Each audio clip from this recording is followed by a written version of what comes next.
नमस्कार प्यारे साथियों, स्वागत है आप सभी का 99 क्लासेस के इस यूट्यूब चैनल पे। दोस्तों हम देख रहे थे जो पशु परिचर भर्ती है दोस्तों, उसके लिए आज हमारी क्लास रहने वाली है। तो आपके जो दैनिक विज्ञान है, किसकी जो दैनिक विज्ञान है उसके दोस्तों टॉप 100 मोस्ट इंपोर्टेंट प्रश्न रहने वाले हैं दोस्तों। जो एनसीईआरटी और आरबीएस की पुस्तकें हैं उसका सार रहने वाला है 100 मोस्ट इंपोर्टेंट प्रश्न दोस्तों। हर एक प्रश्न आपके एग्जाम की दृष्टि से बहुत ही ज्यादा इंपॉर्टेंट है दोस्तों। आप सभी को पता है पार्ट ए के अंदर, किसके अंदर, पार्ट ए के अंदर 105 नंबर के आपके प्रश्न पूछे जाएंगे। उसके अंदर दैनिक विज्ञान का बहुत बड़ा रोल रहने वाला है। 20 प्रश्न कम से कम आपके दैनिक विज्ञान के पूछे जाएंगे, 40-50 प्रश्न आपके कम से कम राजस्थान जीके के पूछे जाएंगे। बाकी के जो सामाजिक अध्ययन है और गणित है उसके प्रश्न भी इस पार्ट ए के अंदर पूछे जाएंगे। इसीलिए दोस्तों आपके 20 नंबर कंफर्म करने, 20 से 25 नंबर कंफर्म करने के लिए जो विज्ञान है दोस्तों उसकी आज हमारी क्लास नंबर फर्स्ट रहने वाली है। इसीलिए जो 100 मोस्ट इंपोर्टेंट प्रश्न है दोस्तों वह प्रश्न आपके एग्जाम के अंदर हूबहू देखने को मिल जाएंगे। इसीलिए बोल रहा हूं दोस्तों, जो भी साथी पशु परिचय भर्ती के लिए तैयारी कर रहा है आपके लिए हमारा चैनल दी बेस्ट रहने वाला। चैनल जरूर सब्सक्राइब कर लेना और वीडियो को लाइक कर देना। पशुपालन के लिए 1000 मोस्ट इंपोर्टेंट प्रश्न की सीरीज है दोस्तों कंप्लीट होने वाली है और 2500 मोस्ट इंपोर्टेंट प्रश्न राजस्थान जीके के है उसकी भी सीरीज चल रही है दोस्तों। वह दोनों की दोनों आपको सीरीज हैं, प्लेलिस्ट में जाइए वहां पे सीरीज देखने को मिल जाएगी दोस्तों। तो चलिए दोस्तों आज का पहला प्रश्न कौन सा है? ताजे कटे सेव उदाहरण है। ताजे कटे सेव का उदाहरण कौन सा है दोस्तों? भौतिक परिवर्तन, रासायनिक परिवर्तन, व दोनों या उपयुक्त में से कोई। तो ताजा कटा हुआ सेव है, किसका उदाहरण है? वह है दोस्तों किसका? भौतिक परिवर्तन का। किसका है? भौतिक परिवर्तन का। अगला, भौतिक एवं रासायनिक परिवर्तन अपरिवर्तित राशि है, किसकी है दोस्तों? भौतिक एवं रासायनिक परिवर्तन में अपरिवर्तित राशि किसकी है दोस्तों? द्रव्यमान की है। किसकी है? द्रव्यमान। अगला प्रश्न, किसी ठोस पदार्थ में द्रव में परिवर्तित हुए बिना सीधे गैसीय अवस्था में परिवर्तित हो जाने की प्रक्रिया निम्न में से कौन सी प्रक्रिया कहलाती है? कौन सी प्रक्रिया कहलाती है दोस्तों? बताइए कौन सा ऑप्शन? सब्लिमेशन। क्या? सब्लिमेशन कहलाती है। अगला प्रश्न, निम्नलिखित में से कौन सी ऊष्माशोषी अभिक्रिया है? ऊष्माशोषी अभिक्रिया कौन सी है दोस्तों? प्रकाश संश्लेषण। कौन सी? प्रकाश संश्लेषण। अगला प्रश्न, निम्नलिखित में से कौन सी भौतिक प्रक्रिया नहीं है? भौतिक प्रक्रिया कौन सी नहीं है दोस्तों? बताइए। फलों का काटना। किसका? फलों का काटना। अगला प्रश्न, निम्नलिखित में से कौन सा रासायनिक परिवर्तन नहीं है? रासायनिक परिवर्तन कौन सा नहीं है? बताइए दोस्तों। वायु का, क्या? वायु का द्रवीकरण। क्या? वायु का द्रवीकरण। तो कौन सा ऑप्शन है? Option number B. अगला प्रश्न, ऐसी अभिक्रिया जिनमें दो या दो से अधिक अभिकारक आपस में संयोग कर एक ही उत्पाद बनाते हैं उसको क्या बोलते हैं दोस्तों? इंपॉर्टेंट प्रश्न, क्या बोलते हैं उसे? संयुग्मन अभिक्रिया कहते हैं। क्या? संयुग्मन अभिक्रिया। कौन सा ऑप्शन? B option. अगला प्रश्न, एक पदार्थ दो सरल अणुओं में टूटता है, उस अभिक्रिया को क्या कहते हैं? कौन सी अभिक्रिया होगी वो दोस्तों? वह अभिक्रिया कहलाएगी दोस्तों अपघटनीय। कौन सी? अपघटनीय। अगला प्रश्न, श्वसन रेस्पिरेशन निम्नलिखित में से किस प्रकार की अभिक्रिया है? रेस्पिरेशन निम्नलिखित में से किस प्रकार की एक अभिक्रिया दोस्तों? इंपॉर्टेंट प्रश्न, किस प्रकार की है? उष्माशेपी अभिक्रिया। अगला प्रश्न, लोहे पर जंग लगना किस प्रकार की अभिक्रिया है? लोहे पर जंग लगना किस प्रकार की अभिक्रिया दोस्तों? इंपॉर्टेंट प्रश्न, मंद अभिक्रिया। किस प्रकार की? मंद अभिक्रिया। अगला प्रश्न दोस्तों, जब अम्ल एवं क्षार अभिक्रिया करते हैं तो लवण तथा जल बनता है, इस अभिक्रिया को क्या कहते हैं? इस अभिक्रिया को दोस्तों क्या? उदासीनीकरण अभिक्रिया कहा जाता है। अगला प्रश्न, किसी शुद्ध धातु का वातावरणीय कारणों की उपस्थिति के कारण अशुद्ध धातु में परिवर्तन होना क्या कहलाता है? इंपॉर्टेंट प्रश्न, क्या कहलाता है दोस्तों? कौन सा ऑप्शन सही हो जाएगा? संसरण कहा जाता है। अगला प्रश्न, गैल्वीकरण में कौन सी धातु प्रयुक्त की जाती है? गैल्वीकरण के अंदर कौन सी धातु का प्रयोग किया जाता है? किसका? जिंक का। किसका? जिंक का प्रयोग किया जाता है। अगला प्रश्न, रासायनिक अभिक्रिया के गुण है। रासायनिक अभिक्रिया के कौन से गुण है? पदार्थ की अवस्था में परिवर्तन बिल्कुल सही है, पदार्थ के रंग के अंदर परिवर्तन ये भी सही है, और पदार्थ के तापमान के अंदर परिवर्तन ये भी सही है। तो कौन सा ऑप्शन? ऑप्शन डी सही हो जाएगा। अगला, जिस अभिक्रिया में उत्पाद के निर्माण के साथ साथ उष्मा उत्पन्न होती है उसको क्या कहते हैं? इंपॉर्टेंट प्रश्न, क्या कहा जाता है? उष्मा सेप्सी अभिक्रिया कहा जाता है। कौन सा ऑप्शन? ऑप्शन ए सही हो जाएगा। अगला, इलेक्ट्रॉन ग्रहण करने वाले पदार्थ क्या कहलाते हैं? इलेक्ट्रॉन ग्रहण करने वाले पदार्थ ऑक्सीकारक कहलाते हैं। क्या? ऑक्सीकारक। अगला प्रश्न, CH3 CH2OH CH CHO plus H2 ये किस प्रकार की एक अभिक्रिया है दोस्तों? इंपॉर्टेंट प्रश्न है, किस प्रकार की? ऑक्सीकरण अभिक्रिया। किस प्रकार की है? ऑक्सीकरण अभिक्रिया। अगला प्रश्न, Zn plus CuSO4 is equal to Zn plus CuSO4 बताइए किस प्रकार की एक रासायनिक अभिक्रिया है दोस्तों? इंपॉर्टेंट प्रश्न रहने वाला है, किस प्रकार की है? रेडॉक्स। किस प्रकार की? रेडॉक्स।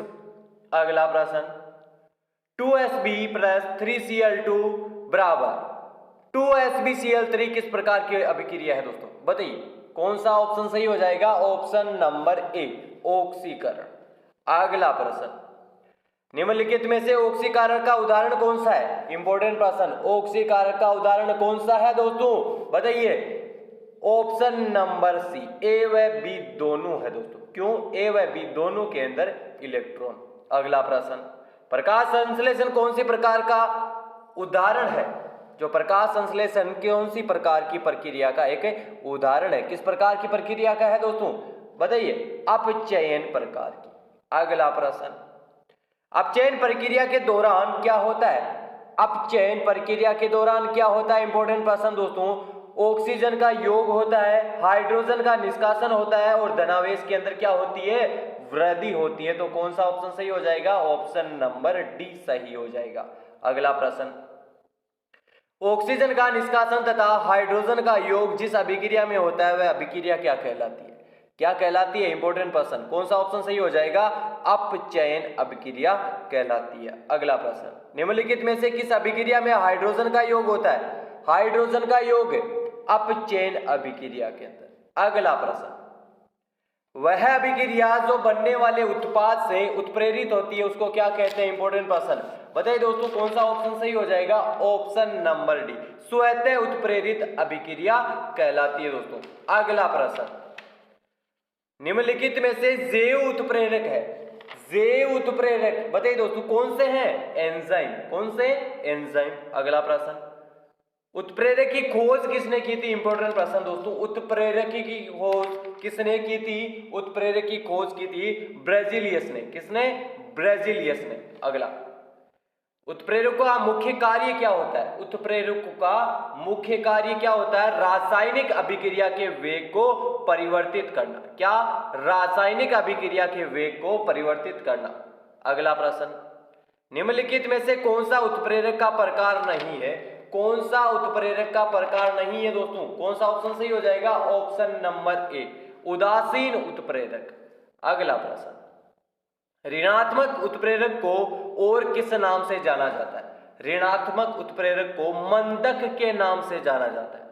अगला प्रश्न, यदि हाइड्रोजन पेरोक्साइड का अपघटन ग्लिसरॉल की उपस्थिति में कम हो जाता है तो इसमें किस प्रकार का उत्प्रेरक कार्य कर रहा है? किस प्रकार का उत्प्रेरक कार्य कर रहा है? इंपॉर्टेंट प्रश्न दोस्तों, कौन सा ऑप्शन सही हो जाएगा? ऑप्शन नंबर सी, ऋणात्मक उत्प्रेरक काम कर रहा है। अगला प्रश्न, यदि रासायनिक अभिक्रिया में बना उत्पाद उस अभिक्रिया के लिए उत्प्रेरक का कार्य कर रहा है तो उस उत्प्रेरक को किस नाम से जाना जाता है दोस्तों? इंपॉर्टेंट प्रश्न, किस नाम से जाना जाता है दोस्तों? कौन सा ऑप्शन सही हो जाएगा? ऑप्शन नंबर बी, स्वतः उत्प्रेरक के नाम से। अगला प्रश्न, निम्नलिखित में से वह कौन सी धातु है जिसको चाकू से भी काटा जा सकता है? किस धातु को चाकू से भी काटा जा सकता है? किसको?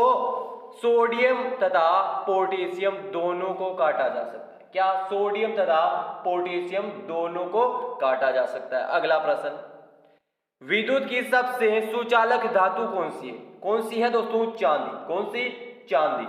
अगला प्रश्न, निम्नलिखित में से कौन सी धातु उष्मा की कुचालक है? कौन सी धातु है जो उष्मा की कुचालक है? कौन सा ऑप्शन सही हो जाएगा? ऑप्शन नंबर डी, कौन सा? सीसा व मरकरी दोनों है। कौन सा? सीसा व मरकरी। तो ऑप्शन नंबर डी सही हो जाएगा। सबसे अधिक गलनांक वाली धातु कौन सी है? सबसे अधिक गलनांक वाली धातु कौन सा ऑप्शन सही हो जाएगा? टंगस्टन। कौन सही है? टंगस्टन। अगला प्रश्न, निम्नलिखित में से धातुओं का रासायनिक गुण नहीं है, कौन सा गुण है जो धातुओं का रासायनिक गुण नहीं है? कौन सा ऑप्शन है? उपयुक्त में से कोई सा भी नहीं है दोस्तों। अगला प्रश्न, क्या कारण है कि धातुएं अन्य तत्वों की अपेक्षा अधिक क्रियाशील होती है? इंपॉर्टेंट प्रश्न, क्या कारण है दोस्तों इसका? इसका कारण है दोस्तों अपूर्ण अष्टक का होना। क्या? अपूर्ण अष्टक का होना।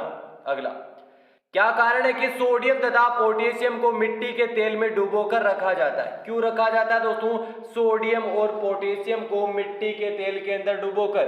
क्योंकि अत्यधिक अभिक्रियाशीलता के कारण उनको बाहर निकालते ही उनके अंदर क्या लग जाती है? आग लग जाती है। अगला प्रश्न, इलेक्ट्रिक हीटर तथा इलेक्ट्रिक आयरन का तार बनाने में निम्नलिखित में से किस मिश्र धातु का उपयोग किया जाता है? इंपॉर्टेंट प्रश्न, किसका उपयोग किया जाता है दोस्तों? किसका? नाइक्रोम का उपयोग किया जाता है। किसका उपयोग किया जाता है? नाइक्रोम का। अगला प्रश्न, जर्मन सिल्वर में सिल्वर का प्रतिशत कितना होता है? जर्मन सिल्वर में सिल्वर का प्रतिशत होता है कितना? 0%। अगला प्रश्न, सबसे भारी धातु कौन सी है? जो निम्न में से सबसे भारी धातु कौन सी है? सबसे भारी धातु बताइए दोस्तों, ओस्मियम। कौन सी है? ओस्मियम।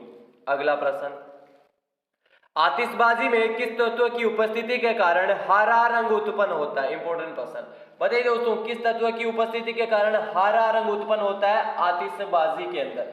किसकी? बेरियम के कारण। अगला प्रश्न, ऐसे तत्व जो इलेक्ट्रॉन त्याग कर धनायन का निर्माण करते हैं क्या कहलाते हैं? धातु, अधातु, उपधातु या मिश्रण? क्या कहलाते हैं दोस्तों? वह कहलाते हैं दोस्तों धातु। कौन सा ऑप्शन? ऑप्शन ए सही हो जाएगा। अगला प्रश्न, निम्नलिखित में से कौन सी धातु कमरे के ताप पर द्रव अवस्था में पाई जाती है? इंपॉर्टेंट प्रश्न दोस्तों, कमरे के ताप के अंदर कौन सी धातु है जो द्रव अवस्था के अंदर पाई जाती है? कौन सी धातु है दोस्तों? मरकरी पाई जाती है। अगला प्रश्न, भविष्य की धातु किसे कहा जाता है? भविष्य की धातु किसको कहा जाता है दोस्तों? टाइटेनियम को कहा जाता है। किसको? टाइटेनियम को। अगला प्रश्न, निम्नलिखित में से कौन सी अधातु द्रवावस्था में पाई जाती है? कौन सी अधातु है जो द्रवावस्था के अंदर पाई जाती है? कौन सी? ब्रोमीन। कौन सी? ब्रोमीन पाई जाती है दोस्तों। अगला, सभी अक्रिय गैसों को सम्मिलित किया गया है। सभी अक्रिय गैसों को सम्मिलित किया गया है अधातुओं के अंदर। किनके अंदर? अधातुओं के अंदर। अगला, निम्नलिखित में से सबसे अधिक तन्य धातु कौन सी है? सबसे अधिक तन्य धातु कौन सी है दोस्तों? कौन सा ऑप्शन? सोना है दोस्तों। कौन सही है? सोना। ऑप्शन नंबर ए सही हो जाएगा। अगला, धातुएं तनु अम्ल से क्रिया करके निर्माण करती है। किसका निर्माण करती है दोस्तों? इंपॉर्टेंट प्रश्न, कौन सा ऑप्शन सही हो जाएगा? ऑप्शन नंबर डी, लवण तथा hydrogen gas. Option number D सही हो जाएगा। निम्नलिखित में से एल्यूमिनियम का आश्रयक कौन सा है? एल्यूमिनियम का आश्रयक बताइए दोस्तों, एल्यूमिनियम का आश्रयक है बॉक्साइट। अगला प्रश्न, सोना धातु का प्रतीक, what is the symbol of gold? Gold का सिंबल क्या है दोस्तों? गोल्ड का सिंबल है एयू। क्या है? एयू। अगला प्रश्न, जिप्सम का रासायनिक सूत्र होता है, जो जिप्सम है दोस्तों उसका रासायनिक सूत्र कौन सा होता है? इंपॉर्टेंट प्रश्न दोस्तों बताइए, जिप्सम का रासायनिक सूत्र है दोस्तों CaSO4 2H2O। क्या? CaSO4 2H2O। कौन सा ऑप्शन सही हो जाएगा? ऑप्शन नंबर बी सही हो जाएगा। अगला प्रश्न, खाने के सोडे का रासायनिक नेम क्या है? खाने के सोडे का रासायनिक नेम है दोस्तों सोडियम बाइकार्बोनेट। क्या है? Sodium bicarbonate. अगला प्रश्न, चौक तथा संगमरमर रासायनिक रूप से क्या कहलाते हैं? क्या? Calcium carbonate. क्या? कैल्शियम कार्बोनेट कहलाते हैं दोस्तों। अगला प्रश्न, एक्वारियम में हाइड्रोक्लोरिक अम्ल तथा नाइट्रिक अम्ल का अनुपात कितना होता है? बताइए दोस्तों, हाइड्रोक्लोरिक अम्ल तथा नाइट्रिक अम्ल का अनुपात कितना होता है एक्वारियम के अंदर? इंपॉर्टेंट प्रश्न, 3:1। कितना? 3:1। अगला प्रश्न, बोंदो मिश्रण निर्मित होता है, किनसे निर्मित होता है दोस्तों? कॉपर सल्फेट से और कैल्शियम कार्बोनेट से, दोनों से होता है दोस्तों। ऑप्शन सी सही हो जाएगा। अगला प्रश्न, पीने योग्य शराब कौन सी है? पीने योग्य शराब है दोस्तों एथिल एल्कोहल। कौन सी है? Ethyl alcohol. अगला प्रश्न, चुनावी स्याही के रूप में प्रयुक्त किया जाता है। किसको? चुनावी स्याही के रूप में सिल्वर नाइट्रेट का प्रयोग किया जाता है। अगला, एथिल एसीटेट का उपयोग होता है। एथिल एसीटेट का उपयोग होता है दोस्तों इत्र बनाने में, अगरबत्ती बनाने में, भोजन को सुगंधित बनाने के अंदर। तो ऑप्शन नंबर डी सही हो जाएगा। अगला, निम्नलिखित में से आंसू गैस कौन सी है? बताइए दोस्तों, कौन सी है? Nitrous oxide. कौन सी है? Nitrous oxide. Option number A सही हो जाएगा। अगला प्रश्न, KMnO4 को क्या कहा जाता है? KMnO4 को लाल दवा कहा जाता है। अगला प्रश्न, प्लास्टर ऑफ पेरिस में कैल्शियम सल्फेट व जल का अनुपात कितना होता है? 2:1 होता है। कितना? 2:1। अगला प्रश्न दोस्तों, सोडा एस का रासायनिक सूत्र कौन सा है? सोडा एस का रासायनिक सूत्र है दोस्तों Na2CO3। क्या? Na2CO3। अगला प्रश्न, बेकिंग सोडा के निर्माण के लिए सोडियम कार्बोनेट के जलीय विलयन में प्रवाहित की जाने वाली गैस होती है। कौन सी गैस की जाती है दोस्तों? बताइए। CO2। कौन सी? CO2। अगला प्रश्न, चट्टानों से प्राप्त नमक का शुद्धिकरण किया जाता है। किसके द्वारा? HCl गैस के द्वारा। अगला प्रश्न दोस्तों, दिए गए कथनों में से सत्य कथन छांटिए। सत्य कथन छांटना दोस्तों, पहला कथन है फिटकरी का रासायनिक नाम पोटास अम्ल होता है और फिटकरी एक द्विक अम्ल होता है, द्विक लवण होता है दोस्तों। बताइए सत्य कथन कौन सा है? पहला और दूसरा दोनों है दोस्तों। अगला प्रश्न, निम्नलिखित में से कार्बन के अपरूप है। कार्बन के अपरूप कौन से है दोस्तों? कौन सा ऑप्शन सही हो जाएगा? ऑप्शन नंबर सी, क्रिस्टलीय अपरूप और अक्रिस्टलीय अपरूप। ऑप्शन नंबर सी सही हो जाएगा। अगला प्रश्न, कार्बन के क्रिस्टलीय अपरूप होते हैं। बताइए दोस्तों, जिनमें कार्बन परमाणु निश्चित व्यवस्था में होते हैं। बिल्कुल सही है। जिनमें कार्बन परमाणु निश्चित ज्यामिति में होते हैं। यह भी सही है। जिनमें कार्बन परमाणु निश्चित बंद कोण बनाते हैं। यह भी सही है। तो ऑप्शन नंबर डी सही हो जाएगा। अगला प्रश्न, हीरे में कार्बन के मध्य जो बंद दूरी है वह कितनी एमस्ट्रॉन की होती है? कितने एमस्ट्रॉन की होती है दोस्तों? 1.54 एमस्ट्रॉन। कितना? 1.54 एमस्ट्रॉन। अगला प्रश्न, एसी एवं रेफ्रिजरेटर में प्रतिशत के रूप में किसका उपयोग किया जाता है? प्रतिशत के रूप में किसका उपयोग किया जाता है दोस्तों? बताइए दोस्तों। क्लोरोफ्लोरोकार्बन का। अगला प्रश्न, निम्नलिखित में से कौन सा कार्बनिक यौगिक प्रकाश की उपस्थिति में फोजिन नामक विषाक्त गैस का निर्माण करता है? बताइए दोस्तों, कौन सा ऑप्शन सही हो जाएगा? Option number D, chloroform. अगला प्रश्न, हीरे का उपयोग होता है दोस्तों कांच को काटने के कटर के रूप में। बिल्कुल सही है। फोनोग्राफ की सुई के अंदर, रत्न आभूषणों आदि के अंदर। और दोस्तों ऑप्शन नंबर डी सही हो जाएगा। अगला प्रश्न, ग्रेफाइट में कार्बन का प्रत्येक परमाणु कार्बन के कितने अन्य परमाणु से बंध बनाता है? बताइए दोस्तों। Option number C. क्या? ऑप्शन नंबर सी, 3 से। अगला प्रश्न, निम्नलिखित में से कौन सा तत्व है सर्वाधिक यौगिकों का निर्माण करता है? सर्वाधिक यौगिकों का निर्माण कौन सा तत्व करता है? इंपॉर्टेंट प्रश्न। कौन सा करता है दोस्तों? कार्बन करता है। अगला प्रश्न, ग्रेफाइट का प्रयोग किस रूप में नहीं होता है? ग्रेफाइट का प्रयोग आणविक बेयरिंग में के अंदर, आणविक बेयरिंग के अंदर नहीं होता। अगला प्रश्न, निम्नलिखित में से कौन सा फ्लोरीन सर्वाधिक स्थायी है? कौन सा फ्लोरीन है जो सर्वाधिक स्थायी है? कौन सा है? C60। कौन सा? C60। अगला प्रश्न, 1984 में भोपाल गैस त्रासदी निम्नलिखित में से किस गैस के कारण हुई थी?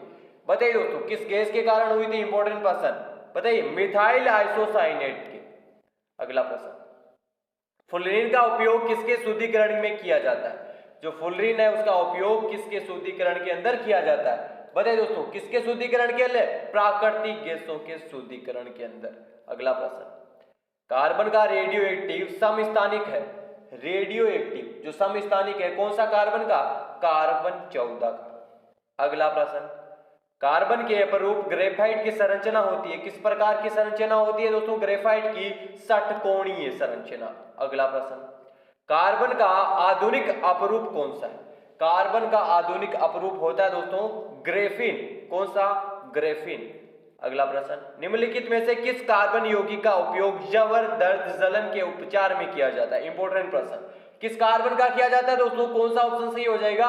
ऑप्शन नंबर बी, इसका एस्पिरिन का किया जाता है दोस्तों। अगला प्रश्न, C60 में कार्बन कार्बन बंध लंबाई कितनी होती है? कार्बन कार्बन बंध C60 के अंदर लंबाई कितनी होती है? 1.40 एंगस्ट्रॉम। अगला प्रश्न, ग्रेफाइट को किस रूप में प्रयुक्त किया जाता है? ग्रेफाइट का किस रूप के अंदर प्रयोग किया जाता है? किसका? शुष्क स्नेहक के रूप में। अगला प्रश्न, हीरे में कार्बन का प्रत्येक कार्बन परमाणु कार्बन के कितने अन्य परमाणु से आबंधित होता है? कितनों से होता है दोस्तों? इंपॉर्टेंट प्रश्न, 4।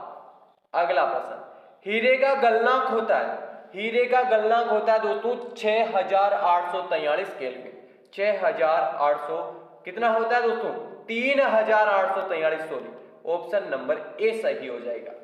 अगला प्रश्न, कार्बन कार्बन के मध्य उपस्थित बंध के आधार पर हाइड्रोकार्बन कितने प्रकार के होते हैं? कितने प्रकार के होते हैं बताइए दोस्तों? संतृप्त हाइड्रोकार्बन, असंतृप्त एरोमेटिक हाइड्रोकार्बन, तो ऑप्शन नंबर डी सही हो जाएगा। अगला प्रश्न, असंतृप्त हाइड्रोकार्बन में कार्बन कार्बन के बंध मध्य बंध उपस्थित होते हैं। कितने बंध है दोस्तों? ऑप्शन नंबर डी, द्विबंध तथा त्रिबंध होते हैं। अगला प्रश्न, एल्कीन का सामान्य सूत्र कौन सा होता है? एल्कीन का सामान्य सूत्र कौन सा होता है दोस्तों? CnH2n। क्या? CnH2n। अगला प्रश्न, निम्नलिखित में से वह कौन सा हाइड्रोकार्बन है जिसका उपयोग कच्चे फलों को काट पकाने में किया जाता है? किस हाइड्रोकार्बन का किया जाता है दोस्तों? एथिलीन का। क्या? एथिलीन का। अगला प्रश्न, किस हाइड्रोकार्बन में कार्बन कार्बन के मध्य द्विबंध उपस्थित होते हैं? किस हाइड्रोकार्बन के अंदर होते हैं दोस्तों?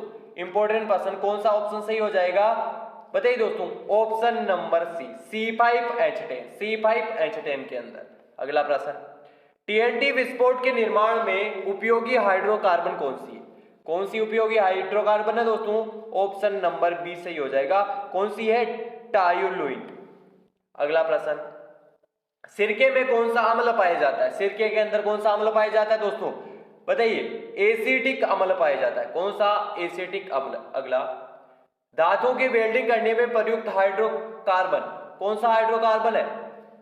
एसिटीन। कौन सा? एसिटिलीन। अगला प्रश्न, सामान्य निश्चेतक का उदाहरण है, सामान्य निश्चेतक का उदाहरण कौन सा है दोस्तों बताइए?